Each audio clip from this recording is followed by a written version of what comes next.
Guns, blood, power, and a code of loyalty that's written in violence. These aren't just street punks fighting for corners. These are organized crime families, real killers, drug runners, extortionists. Some of these gangs have been around for nearly a century.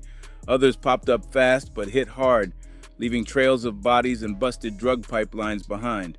From brutal race wars to gang wars that spilled into malls, schools, and graveyards, this is the side of the streets most people don't survive. You might have heard the names whispered: Florencia 13, Armenian Power, Satanas, but what you don't know is how deep their dirt really goes. Join us as we take a look at 12 of the most feared, violent, and blood-soaked gangs in American history. You won't look at the streets the same again. The Crips. The Crips started in South Central LA back in 1969. Two young homies, Raymond Washington and Stanley Tookie Williams, decided to unite their local crews and build something stronger. They were just teenagers, but they had one goal: to take on rival sets and run their side of the hood. It wasn't about some big plan or politics. As Tookie put it himself, it depicted a fighting alliance against street gangs. Nothing more, nothing less. Once they linked up, the Crips spread fast. At first, they were taking out smaller gangs left and right. By the early 70s, Crips outnumbered most other gangs 3-1 across LA. But more power meant more problems. The Peru Street Boys in Compton had joined them at first, but by 72, things got heated. After a couple of bloody years, the Pyrus broke off and linked up with other enemies of the Crips. That's how the Bloods were born. From there, the street war exploded, and it never really stopped. Crip-on-Crip beef also became real. Sets that were once united started turning on each other. Rollin' 60s neighborhood Crips went head-to-head with 83 gangster Crips in a war that's been going strong since '79. In Watts, Grape Street Crips and PJ Watts Crips couldn't stand each other so bad that PJ even clicked up with the Bounty Hunter Bloods just to fight Grape Street. The streets became a maze of alliances and betrayals. And after Raymond Washington was gunned down in 1979, ironically for trying to stop the infighting, the Crips lost their leadership. What followed was full-on chaos. Every set chose sides. You were either rolling with the neighborhood Crips or the gangster Crips. There was no middle ground. By the early 80s, things only got crazier. Crack cocaine hit the streets and the Crips were right in the middle of it. They started making serious money. The drug game changed everything. Crip sets moved beyond LA, taking over corners in other cities, even other states. That street cash built them into one of the biggest gangs in the country by the late 80s. According to numbers, there were at least 600 Crip sets with more than 30,000 members by 1999. That's not just deep, a full-blown empire. And they weren't just slinging crack. Crips had their hands in everything. Street-level drug deals, illegal guns, robbery, pimping, even gambling. They taxed outside dealers in their hoods, ran extortion rackets, and stole cars just for the thrill. Tagging walls and riding around in stolen whips wasn't just random, it was about flexing set pride. A Crip flag, especially that blue bandana, meant you were ready to bang or die trying. One of their OGs, Curtis Buddha Morrow, was the first to wear the blue. After he got shot in '73, it became a symbol. To this day, blue is Crip identity, but don't think it was all smooth. Hoover Crips got into it with so many other Crip sets in the 90s. They said screw it and dropped Crip from their name. Now they call themselves Hoover Criminals.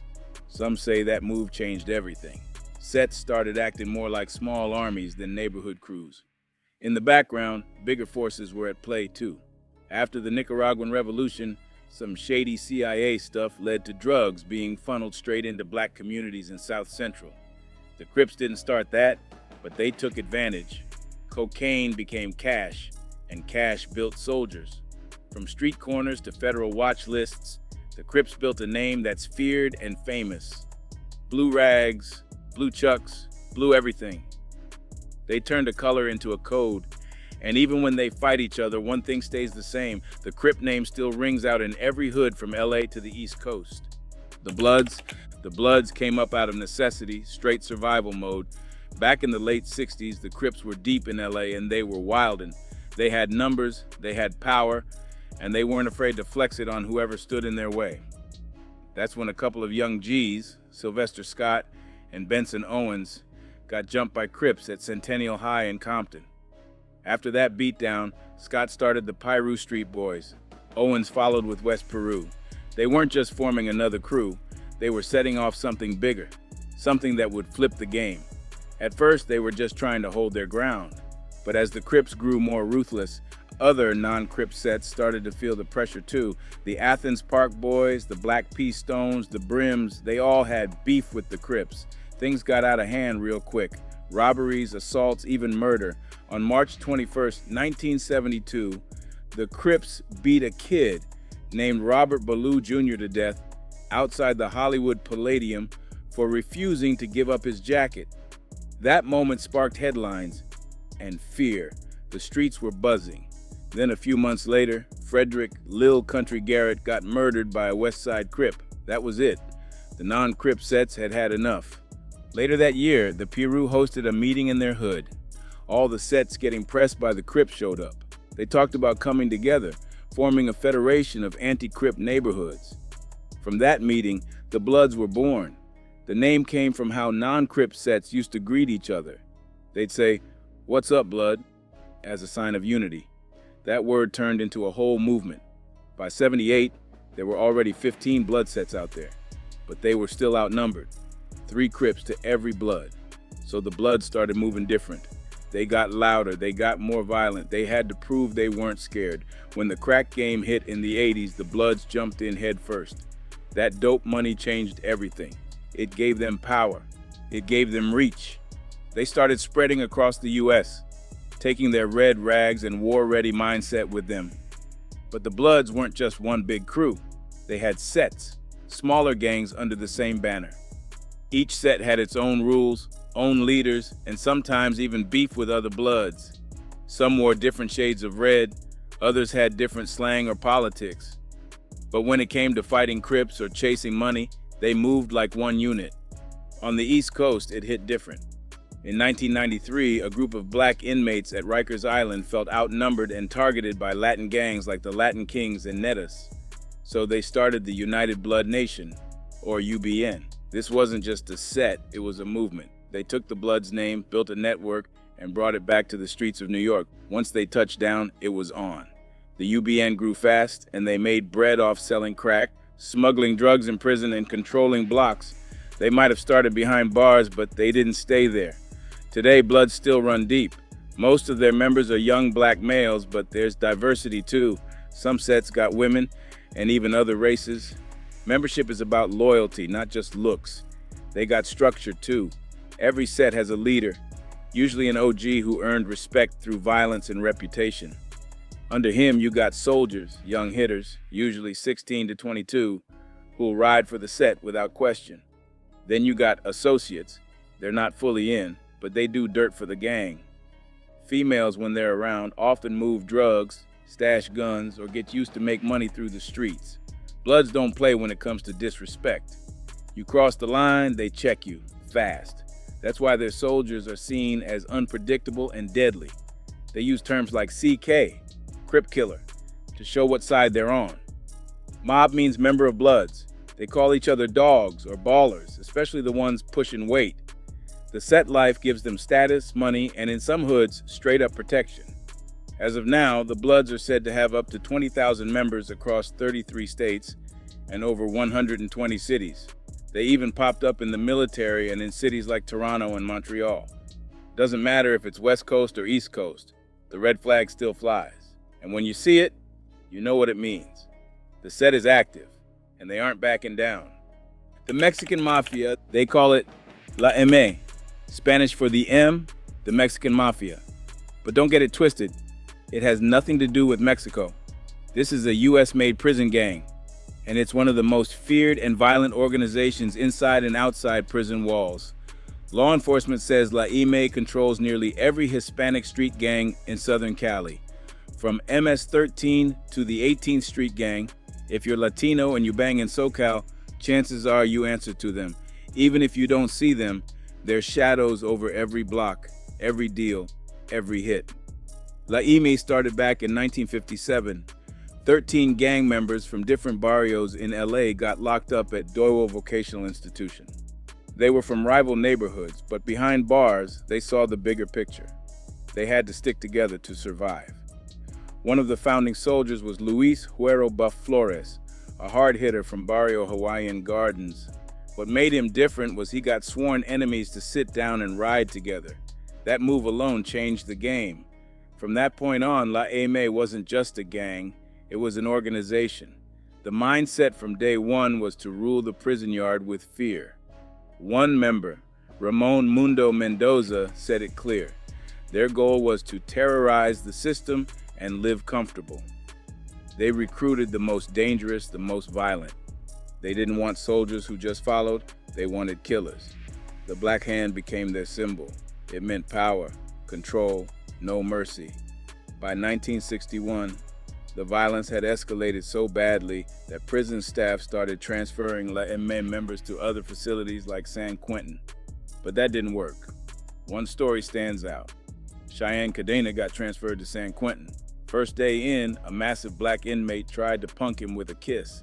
Cheyenne played it cool. Came back later and stabbed the man to death right in the yard. Surrounded by over 1,000 inmates and not one said a word. That's fear. That's reputation. That's La Eme. But power always brings enemies. Not every Mexican-American inmate was down with the Mafia's ways.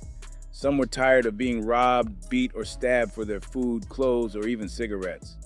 So a new group formed, Nuestra Familia. They called themselves Our Family. At first, La Eme didn't take them seriously. They mocked them, called them just a bunch of farmeros. But in 1968, things got real. A full-on riot broke out at San Quentin after a La Eme soldado snatched a pair of shoes. 19 inmates got stabbed. One La Eme member died. That day became known as the Shoe War, and Nuestra Familia stepped into the scene as their biggest rival. Over time, La Eme's grip on the prison system turned into street power. When members got released, they didn't leave the gang behind. They brought it to the hood. They started taxing drug dealers, controlling who sold what and where.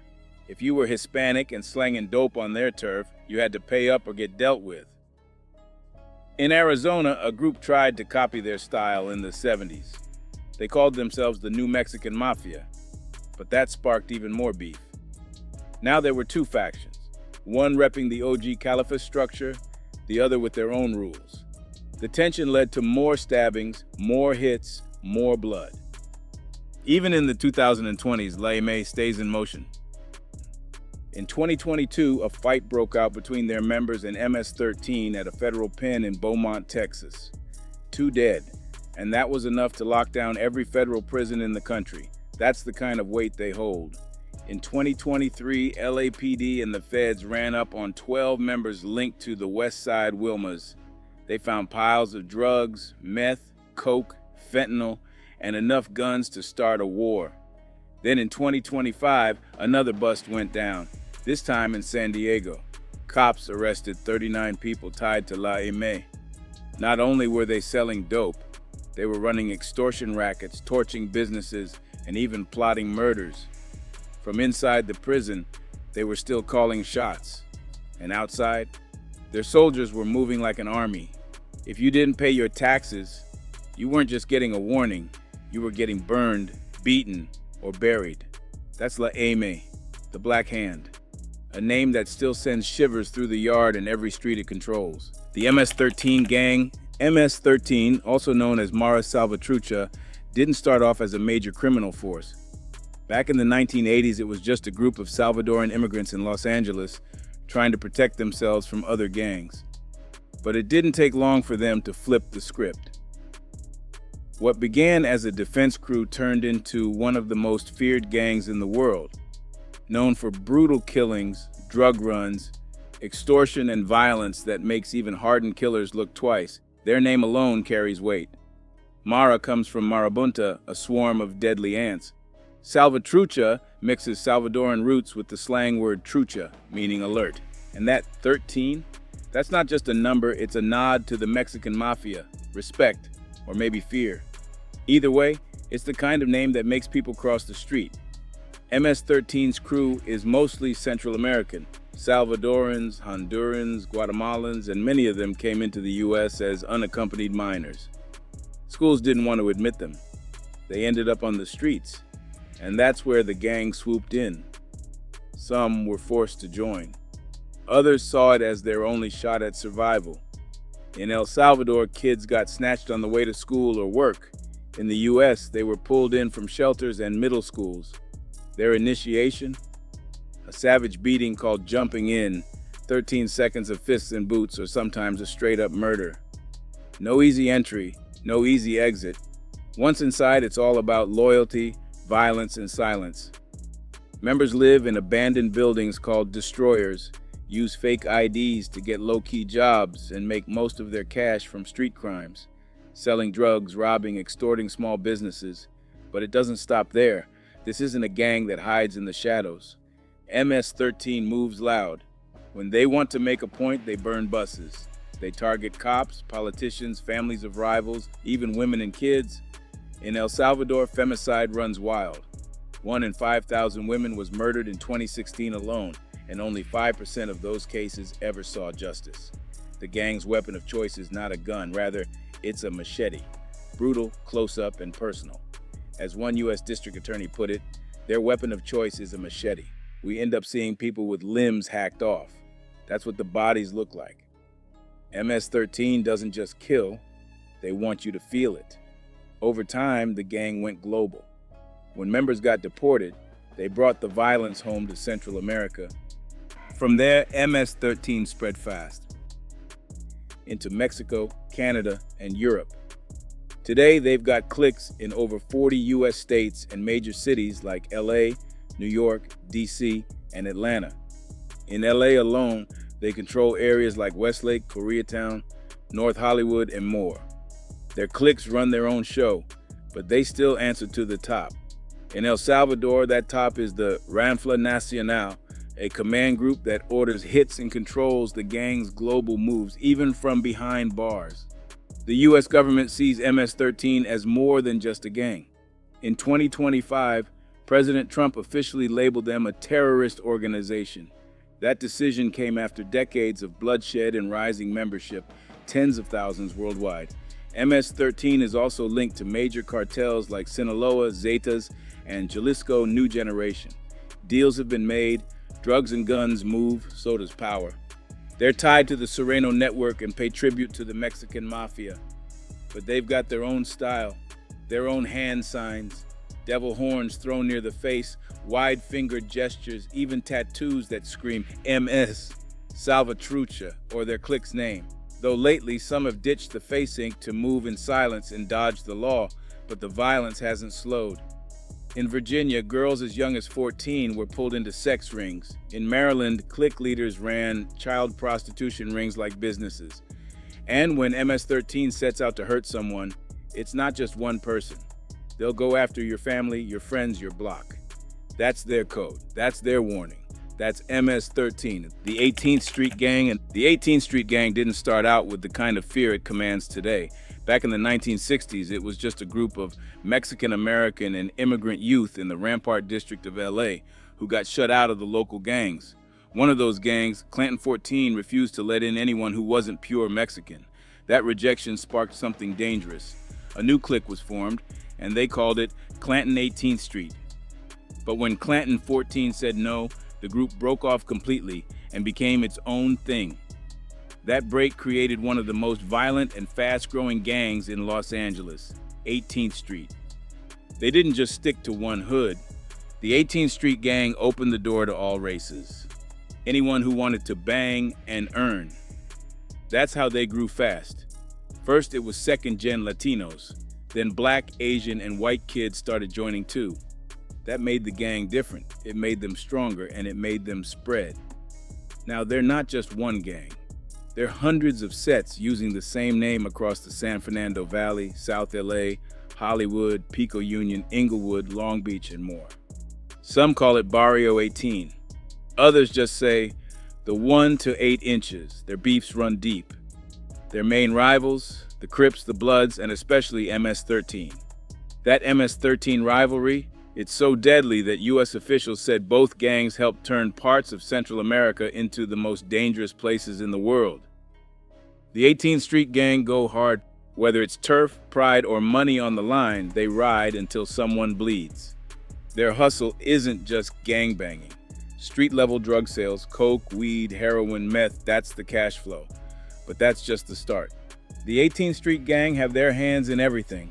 Carjackings, ID fraud, extortion, robberies, drive-bys, human trafficking, kidnappings, even murder for hire. They move stolen cars. They burn down buildings. And when they go after someone, they don't just warn.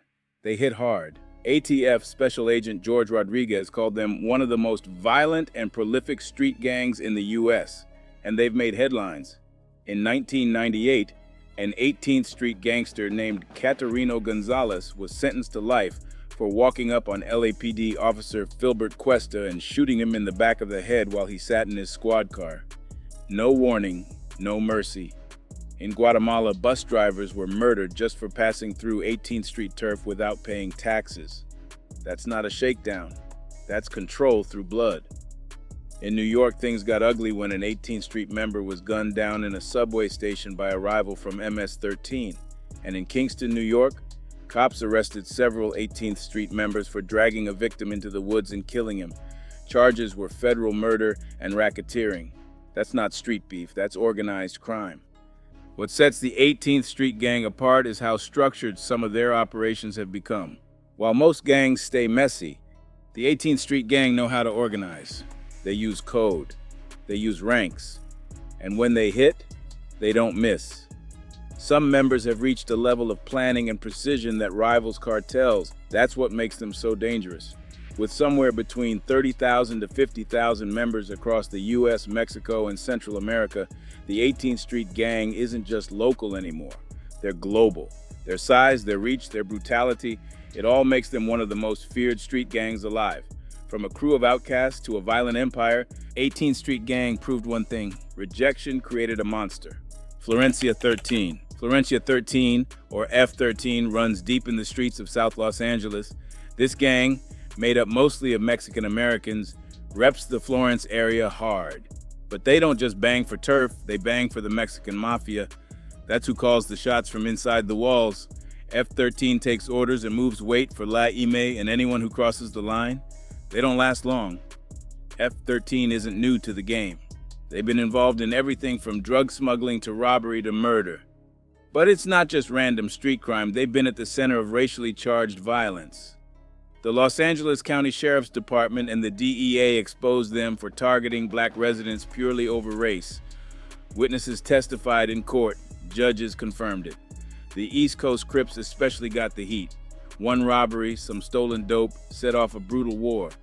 La Ame put a green light on the Crips. That means kill on sight, no warnings, no passes, and it didn't stay local. In January 2019, 2 F13 members were arrested after a shooting outside the Fashion Place Mall in Salt Lake City. They had beef with Norteños, and things got violent fast. Just days before that, they had already opened fire at a cemetery in Taylorsville. That time, no one got hit. But in October 2019, they made national headlines. 4 men were killed, 5 others injured, inside a Hispanic bar in Kansas City. Police said it was one of the deadliest nights in that city's history. The suspects? All tied to Florencia 13. Their biggest takedown came in 2007. The feds launched Operation Joker's Wild. Agencies from the DEA to the IRS joined forces. They went after F13 hard for drug trafficking, murder, extortion, and more. The result? 102 members indicted, 96 locked up. The streets were flooded with agents. It became the largest gang raid in U.S. history at that time. By 2009, nearly all of them had been convicted or pleaded guilty. The court didn't just see them as a gang, they saw them as soldiers working directly under the Mexican Mafia. Controlled, ordered, dangerous. And still, their presence hasn't faded. From the street corners of Florence to the jails of California, F13 members stay active. They extort, they traffic, and they take lives when needed. This is a gang that lives by the rules of La M. No second chances, no switching sides. Their loyalty is sealed in blood. Even in pop culture, the name lives on. There was once a restaurant in New York named Florencia 13, their theme song Florence by the Paragons, but don't let that fool you. This isn't about music or food. It's about power, fear, and survival. Florencia 13 didn't just come up, they carved their name into Los Angeles with bullets, drugs, and control. Aryan Brotherhood. The Aryan Brotherhood, also called AB or the Brand, is one of the most violent and feared white prison gangs in America. This gang is all about white supremacy, and their motto is loyalty through blood. With around 15,000 to 20,000 members inside and outside prison, they're small in numbers but deadly in action. The FBI says they make up a tiny part of the prison population, but they're behind a huge percentage of prison murders. These guys don't play. You don't get in unless you're willing to kill. The gang started in California's San Quentin prison in the 1960s. Back then, prisons were just starting to mix races and tension was already high. White inmates decided to form their own group to go against black inmates and rival gangs like the Black Guerrilla family. They organized, picked their symbols like shamrocks and swastikas, and built a structure with ranks and a council. That structure still runs today, topped by a three-man commission calling the shots from inside. In the early days, the AB had ties to Charles Manson's crew. But that didn't last. The Brotherhood didn't like the way Manson's people handled the murder of actress Sharon Tate, especially since she was pregnant. After that, they cut ties and went their own way. It didn't stop their rise, though. In 1975, they started a bloody race war in the California prison system, going head-to-head with Nuestra Familia and the Black Guerrilla family. The violence got so bad that prison officials had to move the gangs to separate facilities. The most infamous killings came in the early 1980s. Thomas Silverstein and Clayton Fountain, two AB members, murdered a black inmate, then stabbed another man 67 times. After that, Silverstein planned the hit on a prison guard named Merle Klutz. He picked a lock with a smuggled key, walked up, and stabbed Klutz over 40 times. Hours later, Fountain killed another guard using the same method. These hits shook the system. Everyone knew the Aryan Brotherhood wasn't just about race, they were about power. By the 90s, the Brotherhood started moving more like a mob. They were still white supremacists, but their focus shifted to money. Drug trafficking, extortion, murder for hire, prostitution, all of it became part of their game. They even caught the attention of mafia bosses. When John Gotti got jumped by a black inmate, he allegedly asked the AB to kill the guy. The target got moved to protective custody, but that request said it all. The mafia respected the brand. Over time, the feds caught on. In 2002, they hit AB leadership with RICO charges. It was supposed to be the big takedown. 30 convictions came out of it, but most top dogs avoided the death penalty. Barry Mills and Tyler Bingham got life without parole. They ordered killings from inside ADX Florence, the most secure prison in the country. The AB stayed busy. In 2005, they got tied to a group called Order of the Blood in Ohio. 34 members were arrested in that raid. In 2019, more charges hit the gang: racketeering, murder, and drug deals inside and outside California prisons. In 2024, 3 high-ranking AB inmates were found guilty on new charges. One of them, Ronald Renegade Yandel, was convicted of murder, drug trafficking, and planning multiple hits while already serving life. You see, the Aryan Brotherhood isn't just a prison gang. They run operations from inside, with outside members moving meth, heroin, and firearms. In a 2020 multi-state raid, more than 60 people were arrested. The feds found 80 pounds of meth, 25 guns, and links from California to Alabama. The brand doesn't die off, it spreads. With every new member, every new hit, they tighten their grip on the system. Sinaloa Cartel. The Sinaloa Cartel isn't just another drug crew. This is a full-blown global empire. It started in Mexico's Sinaloa region back in the late 1960s, when Pedro Aviles Perez first used planes to move weed across the border. That move changed everything. From there, the cartel grew, evolved, and became one of the most powerful criminal groups in the world. Even after massive busts and high-profile arrests, the cartel continues to operate like a machine, organized, dangerous, and always one step ahead. By the late 1970s, the game changed again. Miguel Angel Felix Gallardo helped form the Guadalajara Cartel, which controlled most drug routes into the U.S. But when Gallardo got arrested in '89, his cartel broke up. That split gave birth to what we now know as the Sinaloa Cartel. In the '90s and 2000s, they took over under the ruthless leadership of Joaquin El Chapo Guzman. El Chapo didn't just run dope, he ran the map: cocaine, meth, heroin, fentanyl, you name it. His people built tunnels, bribed border officials, and even used submarines to push product. The cartel's reach is massive. It runs through Mexico, Central America, and all across the U.S., including Los Angeles. From South LA to the streets of New York, their supply chains are locked in. They've got crews moving weight in Europe, Asia, and even the Philippines. One U.S. intelligence report said the Sinaloa Cartel might be more powerful than Pablo Escobar's Medellin cartel at its peak. That's no small claim, but power brings war. The Sinaloa Cartel has had deadly battles with rivals like the Tijuana Cartel, the Gulf Cartel, and the brutal CJA. These wars didn't just stay in Mexico, they spilled into U.S. streets. Killings, kidnappings, and drug-related violence in cities like Los Angeles have all been tied back to cartel beefs. And when the cartel wants to make a point, they don't hold back. They've burned bodies, wiped out families, and sent messages in blood.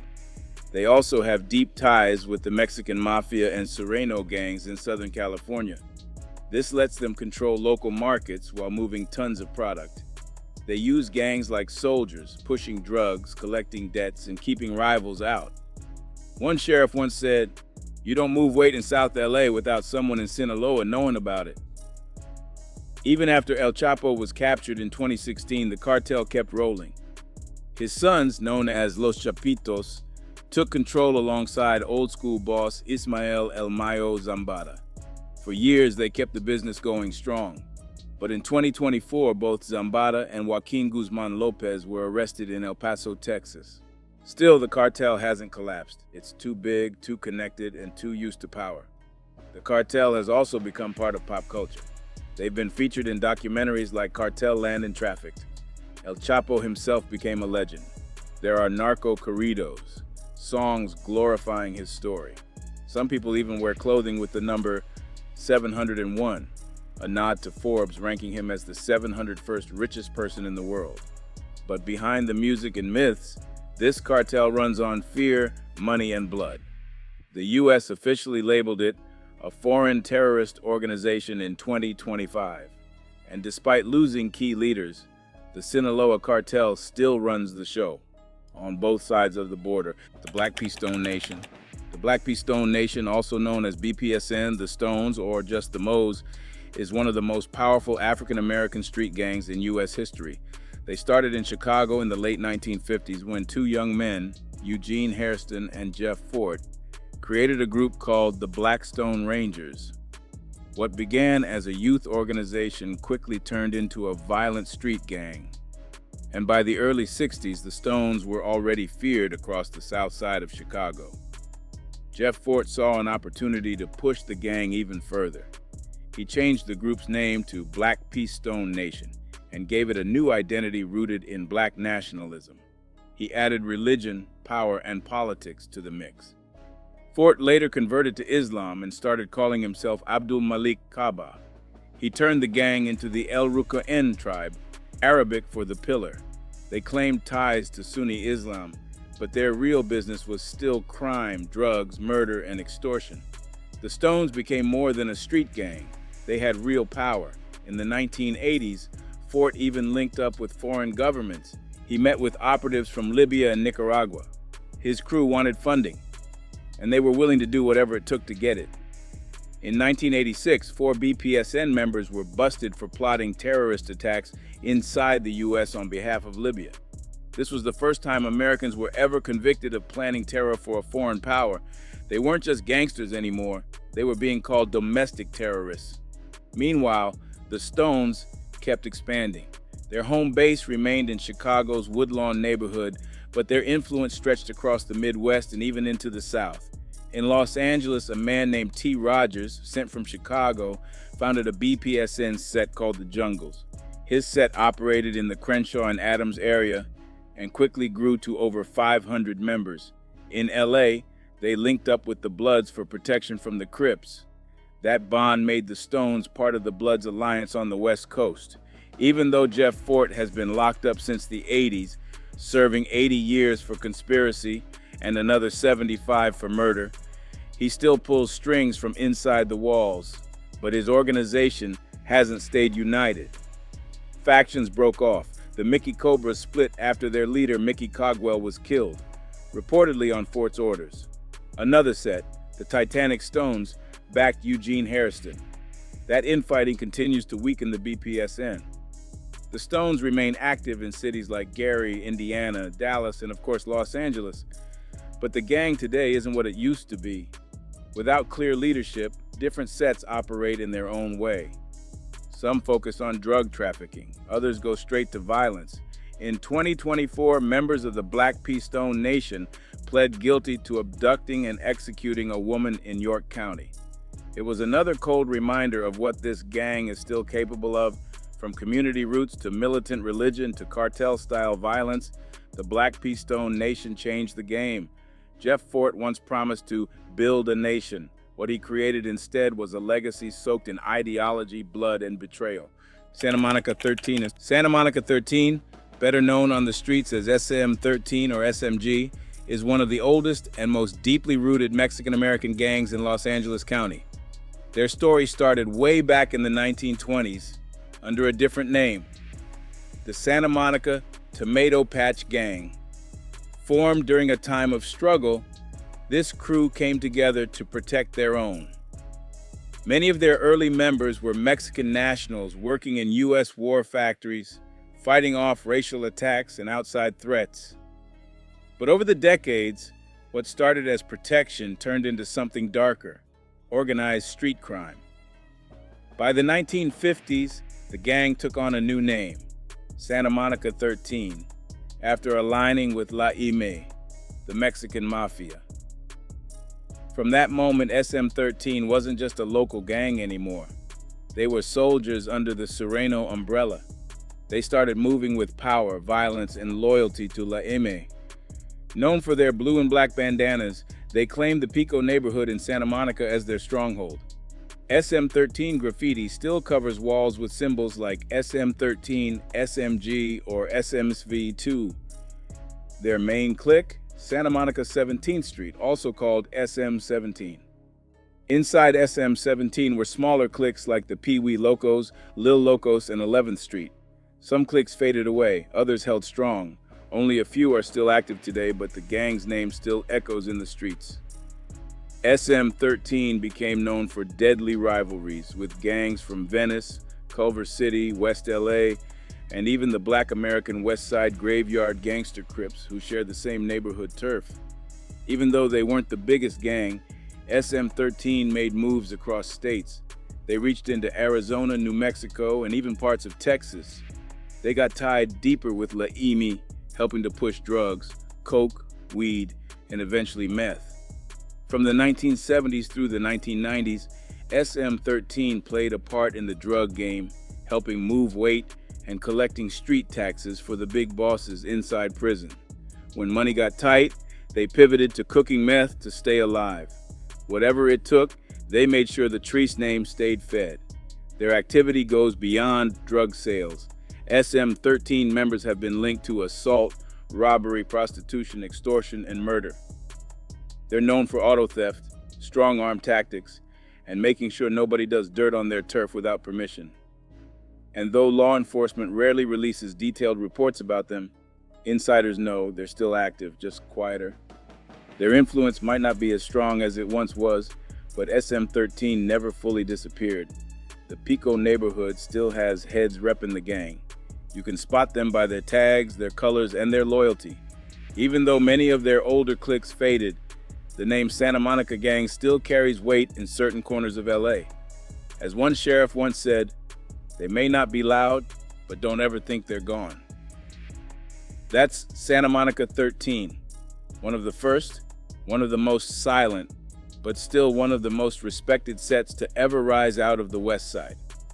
Satanas, or STS for short, isn't any ordinary street gang. It's one of the oldest Filipino-American gangs to ever rise out of Southern Cali. It started in 1972, but its roots go back even further. Before Satanas broke off, it was just a clique repping Temple Street. Back then, it was more about riding together, more of a car club than a gang. But once they branched off, it turned into something way more serious. In a city where Filipinos were always seen as the minority, STS gave their people something to stand on. In the early days, STS was strictly Filipino, but they didn't stay small. They started popping up in different hoods across California, Long Beach, Cerritos, San Diego, and even in Norwalk and Anaheim. Over time, STS even reached spots outside Cali like New York, New Jersey, and the Philippines. They weren't just running their own streets, they were planting sets across the map. Younger cliques like the Demonios and Diablos also came out of Satanas. A lot of their members were either second-gen STS or had older siblings in the gang. In many ways, STS was the original blueprint for a lot of other Filipino gangs, and even though they were mostly Filipino, they had heavy ties with the Mexican gangs in the area. The culture between the two groups had similarities, and because of that, alliances formed. When wars broke out on the streets of LA, Filipinos and Mexicans were often side by side. Satanas had serious respect in the streets, even when going head-to-head with bigger names. But with that power came violence, and some of it made headlines. In December 1982, 8 members of Satanas were found guilty in a brutal case. They shot and killed 2 innocent men, Francisco Gomez and Luis Silva, who were mistaken for rival gang members. Gomez and Silva chased down 2 cars that had fired shots near their home. They didn't know what they were walking into. One was shot in the head, the other shot multiple times while trying to run. It was a cold-blooded scene that left the city shaken. Then came November 1989. Another name, Arnel Salagubang. He was from Satanas. He got into it with a member of the Lemonwood Cheeks, Manuel Rodriguez. It happened in front of Channel Islands High School. Words got heated. Arnel pulled a piece and shot Rodriguez in the head. Straight up murder in broad daylight. Arnel tried to run, but a witness got his plate number. Cops picked him up the next day. These aren't just random acts. They show how far Satanas would go to protect their name, their turf, and their pride. From a car club to one of El.A. quote. Its oldest Filipino gangs, STS carved out their name through blood, loyalty, and history that still echoes in neighborhoods to this day. Armenian Power 13. Armenian Power 13, or AP as they call it on the streets, is no small-time hood crew.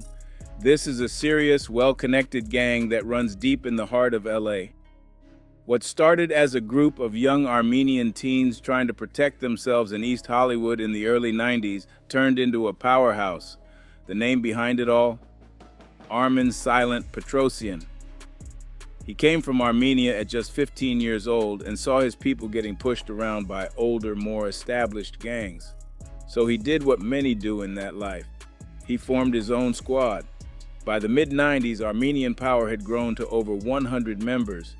They weren't just tagging walls or starting fist fights. These guys were pushing drugs, pulling fraud, jacking people, and straight up extorting anyone in their way.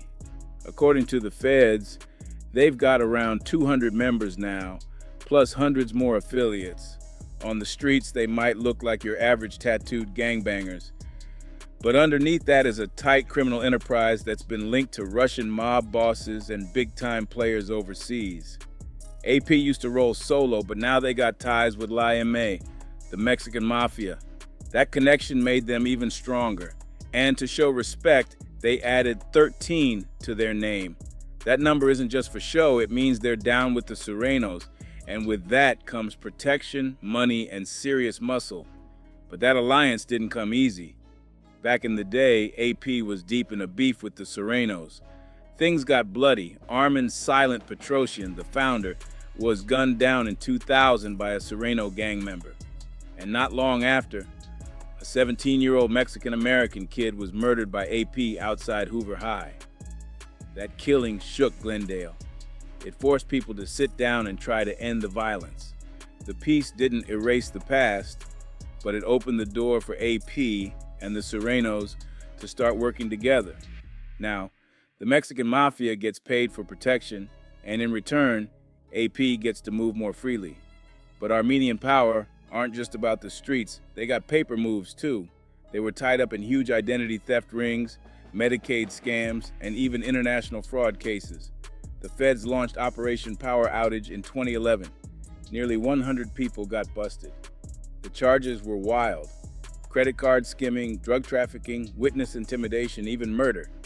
The FBI said it best: they may look like a traditional street gang, but this group is really an international crime enterprise. And the gang isn't just local anymore. Some of their members were even spotted fighting in the Syrian civil war on behalf of Bashar al-Assad's forces in 2014. They're that deep.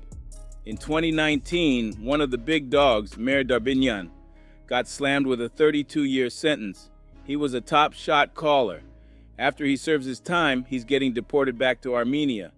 From a mini mall in East Hollywood to global headlines, Armenian Power 13 proved they're not just another gang on the block.